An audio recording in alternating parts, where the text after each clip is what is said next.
আসসালামু আলাইকুম। কেমন আছেন সবাই? আশা করি সবাই সুস্থ আছেন, ভালো আছেন। আলহামদুলিল্লাহ, আল্লাহর অশেষ রহমতে আমি আমার পরিবার ভালো আছি। তো প্রতিদিনের মতো সন্ধ্যা নাস্তা তো করতেই হয়। তো শীতের সময় বেশি যে পিঠাগুলো করে দেখা যায় যে প্রায় ভাপা পিঠা, চিতই পিঠা, তেলের পিঠা, বিভিন্ন ধরনের পিঠা করি। তো ভাপা পিঠা দেখা যায় একদিন করলে পরপর 2 দিনও করা হয়। কারণ কি যে গুড় আর নারকেলটা থেকে যায়, এটা যতক্ষণ শেষ না হয় বা আমাদের যতক্ষণ অরুচি না হয় ততক্ষণ কিন্তু আমরা এই পিঠাটা করে খেতে থাকি। তো আমি কিন্তু এই পিঠাগুলো করা শিখছি আমার শাশুড়ি মায়ের কাছ থেকে। আমি কিন্তু পারতাম না, আর আমাদের এলাকায় এই পিঠাগুলো চলেও না, আমরা বিশেষভাবে চিনতাম না। তো আমার শাশুড়ির কাছ থেকে শেখা এখন আমি কিন্তু খুবই ভালো পারি। প্রায় সব ধরনের পিঠাই আমি তৈরি করতে পারি, আর ইচ্ছা থাকলে আসলে উপায় হয়। তো আমার ইচ্ছা ছিল, উপায়ও হয়েছে।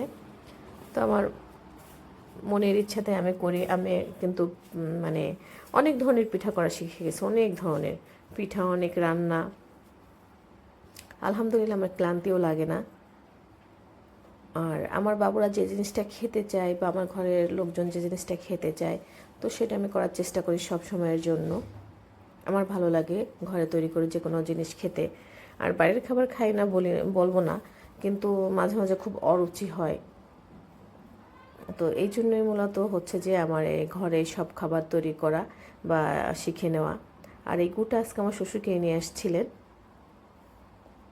400 টাকা করে কেজি নিয়েছে। আর একটা নারকেল আনছিলেন আজকে উনি 120 টাকা দিয়ে। তা গুড়টাও খুব ভালো ছিল, নারকেলটাও ভালো ছিল।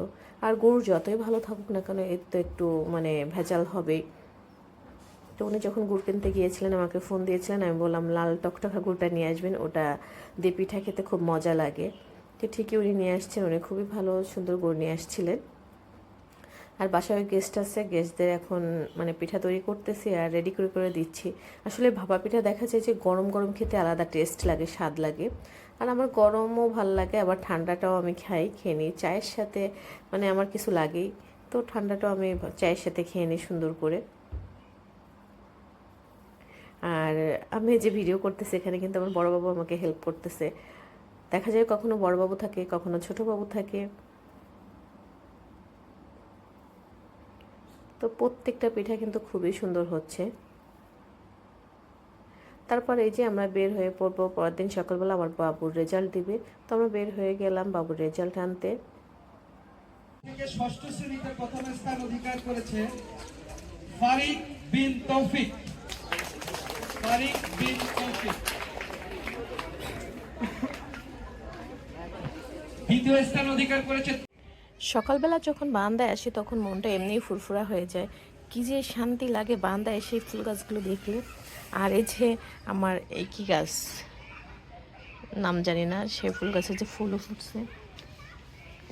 আর এদিকে এই গাছগুলো যে কতটা সতেজ হয়েছে, মাশাল্লাহ। এখানে স্ট্রবেরি গাছ, এই যে স্ট্রবেরি, এই গাছটা কি মারা যাবে? মনে হয় মারা যাবে। এটা খুব সুন্দর হয়েছে।